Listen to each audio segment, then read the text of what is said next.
నా YouTube family అందరికీ మీ పాదాభివందనాలు. నా వీడియో చూసినందుకు నాకు చాలా సంతోషం ఉంది. నా అక్క చెల్లెళ్ళు, నా తోడుబుట్లు కాకపోయిన వాళ్ళందరూ చూసిన వాళ్ళకి, నా తోడుబుట్లు చూపించిన వాళ్ళందరికీ నా నా మీ పాదాభివందనాలు. నేను చేసేది ఏంటంటే, మీ సంసారం పాడు చేసుకోకండి. మీ అత్త మామలు, అత్త చేసే పని అత్త చేసుకోవాలి, మామ చేసే పని మామ చేసుకోవాలి. నీ భర్త చేసుకునే పని నీ భర్తే చేయాలి, నువ్వు చేసుకునే పని నువ్వే చేయాలి. ఇందుట్లో మామ వ్యవసాయమే చేసుకొని, కూలే చేసుకొని, సుతారి పనే చేసుకొని, చిన్న వ్యాపారమే చేసుకొని, ఏదైనా చేసుకొని, మామ కోడలికి విలువ ఇవ్వాలి, కోడలు మామకి విలువ ఇచ్చే విధంగా విలువ ఇవ్వాలి. అంతేగాని ఏదైనా తీసేసి మాట్లాడకూడదు. అత్త విషయంలో చూస్తున్నాను, అత్త ఏ పనైనా చేసుకొని, చేతనైతే చెయ్యి, చేతన కాకపోతే నీ బిడ్డలాగా పిలిపించి, అమ్మ నా చేత కావట్లేదు, నాకు జ్వరం వచ్చింది, ఈ బట్టలు ఉతుకు, నాలుగు బొచ్చలు రుద్దు, కొంచెం అన్నం వండు, మామయ్య బయట పనికి పోయాడు, నాకు ఇవాళ చేత కావట్లేదు, నేను కూడా రోజు పోతూనే ఉన్నాగమ్మ, నీ భర్త ఇలాంటోడు అలాంటోడు, కొంచెం జాగ్రత్త చేసుకో అని చెప్పి మా అత్త కూడా కోడలికి మంచిగా మర్యాదగా మాట్లాడుకోవాలి. అంతేగాని తీసేసి మాట్లాడకూడదు. అప్పుడు అత్త మీద కోడలికి ప్రేమ పుడుతుంది. అంతేగాని ఆడపెట్టేసి ఆడపెట్టి మామకు చెప్పే మాటలు తన భర్తకి చెప్పే మాటలు తన భర్తకి చెప్పి, తన కొడుకు చెప్పే మాట తన కొడుకు చెప్పి, ఇటు కోడళ్ళని బలి చేయొద్దు. ఎందుకంటే వాస్తవం చెప్తాను, ఇవాళ రోజులో ఉన్న సిచ్యువేషన్ ఇలా. ఒకవేళ నా చెల్లెలైనా ఎవరైనా సరే మీ భర్తకి చెప్పే విధానంలో ఒక మర్యాద, ప్రేమ గద్దించండి. ఎక్కడ ఏ లెవెల్లో మాట్లాడాలో అక్కడ లెవెల్లో మాట్లాడండి. హద్దు మీరింది అనుకోండి, నన్ను పిలవండి. నేను ఎవరోని కాదు, వైరా మండలంలో జింకులగూడెం గ్రామం, ఖమ్మం డిస్ట్రిక్ట్. నన్ను పిలవండి, నేను వస్తాను, నేను మాట్లాడతాను. ఓకే, ఇంకా వస్తాను. ఇక్కడ పాత్రపాడు కావచ్చు, ఇటు నూజివీడు కొత్తపల్లి కావచ్చు, ఇటు ఏమన్నా రంగయ్యగూడ కావచ్చు, ఇటు హైదరాబాద్లో కావచ్చు, ఆదిలాబాద్ కావచ్చు, ఎక్కడైనా నా తోడుబుట్టు స్నేహితులు ఆడపడుచులు ఇంటికి వెళ్ళిన వాళ్ళు ప్రతి ఆడపడుచు చల్లగా ఉండాలి.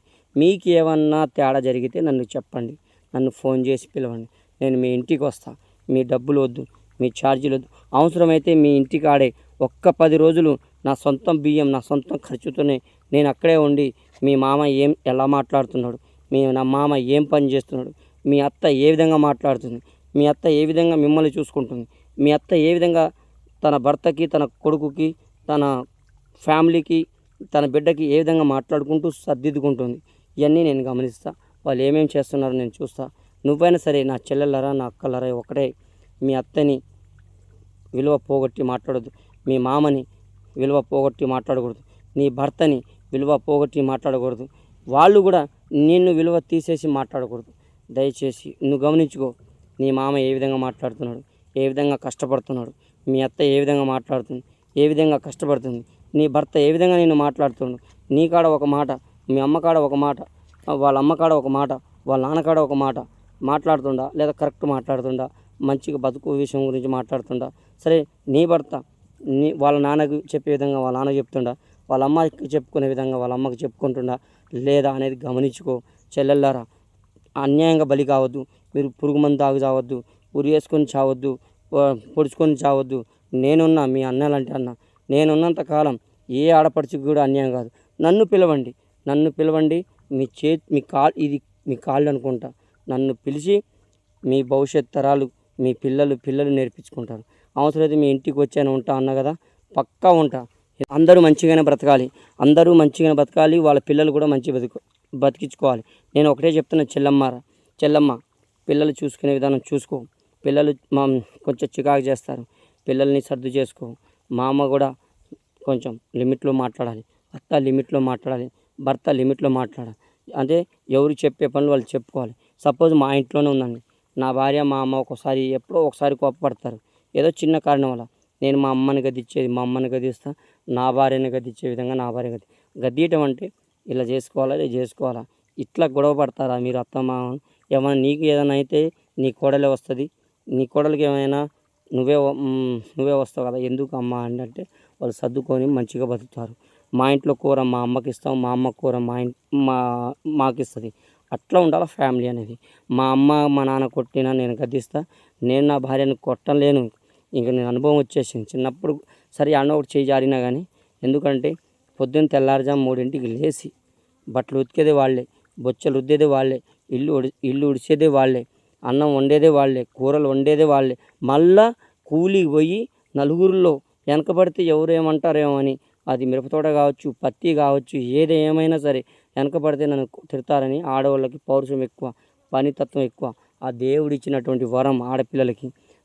మళ్ళీ అక్కడ పోయి కష్టపడి పని చేయాలి, నలుగురిలో పోటీలో పని చేయాలి, మళ్ళీ ఇల్లుకి రావాలి, మళ్ళీ సాయంత్రం బొచ్చలు రుద్దాలి, మళ్ళీ ఇల్లు ఉడచాలి, మళ్ళీ సద్యాన్నం అయిపోద్ది, మళ్ళీ అన్నం వండాలి, కూర వండాలి. మగోడికి ఏముందండి, బయట పోయి పని చేస్తాడు, వస్తాడు, స్నానం చేస్తాడు, పండుకుంటాడు, కూరగాయలు తెస్తే చేస్తాడు, లేకపోతే ఆడపడుచులు తెచ్చుకోవాలి, లేకపోతే ఆ ఇంట్లో పిల్లలు కూడా తెచ్చుకుంటారు. మగోడు మళ్ళీ తెల్లారి 6ంటికి లేస్తాడు, చాయ్ అయిందా, అన్నం వండినావా, కూర వండినావా. కానీ వెనక కష్టం ఆడవాళ్ళది ఏంది? ఆడవాళ్ళు మన కాడ కష్టపడాల్సి వస్తుంది, మళ్ళీ సంసారంలో కష్టపడాల్సి వస్తుంది, మళ్ళీ బయట పనిలో కష్టపడాల్సి వస్తుంది, ఆడవాళ్ళు 3 వంతులు కష్టపడాలి. మగోడు ఏంది, 1 వంతు కష్టపడతాడు, 1 వంతు. కాబట్టి దయచేసి ఆడవాళ్ళ యొక్క పరిస్థితి ఆలోచించండి, మంచి చెడులు ఆలోచించండి. ఆ విషయంలో చెప్తారు, వాళ్ళు ఏం పారిపోరు, ఆ విషయంలో చెప్పాలనుకోరు. ఏదో మాట మీద మాట పెరుగుతుంది. మగోడు తల వెళ్ళిపోవాలి, తల వంచుకొని పోవాల్సిన అవసరం లేదు. కొంచెం ఇంట్లో నుంచి బయట ఫ్రెండ్షిప్ సర్కిల్ ఉంటారు, ఆడ బడ్డీ కొట్టుకాడో బజారో బళ్ళల్లో ఆడ కూర్చొని వచ్చేయాలి. మళ్ళీ ఆడపిల్ల ఎంత అరిచినా ఎంత గొడవ చేసినా ఇంట్లో అన్నం వండకుండా ఉండదు, ఇంట్లో కూర వండకుండా ఉండదు. ఏంటంటే ఆవేశంలో కొంచెం ఉంటుంది.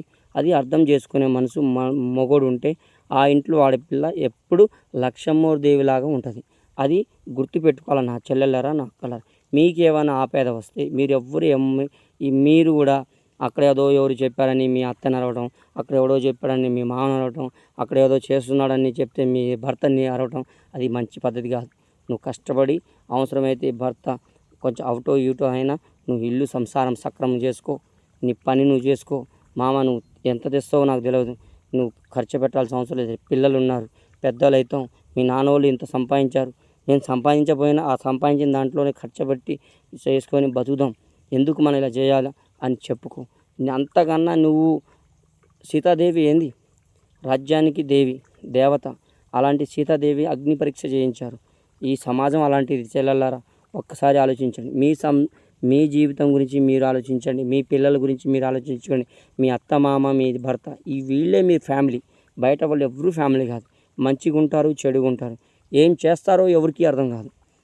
దయచేసి నేను ఒకటి చెప్తున్నాను, మీరు మంచి నడిచే విధానంలో ఏదన్నా తేడా జరిగితే నన్ను పిలవండి అమ్మ, నేను వస్తా. నా కూలీ వద్దు, నాకు ఏం వద్దు, అన్నీ వదిలేసుకొని ఒక ఆడపిల్ల జీవితం అన్యాయం అయిపోతుందంటే నేను ఆడ ముందు వస్తా, మీ ముందు ఉంటా, నేను ముందు పక్కా ఉంటా అమ్మ. నా వీడియో అందరికీ చూపించండి. మీ పాదాభివందనాలు. ఉంటానండి. మరిన్ని వీడియోతో వస్తా.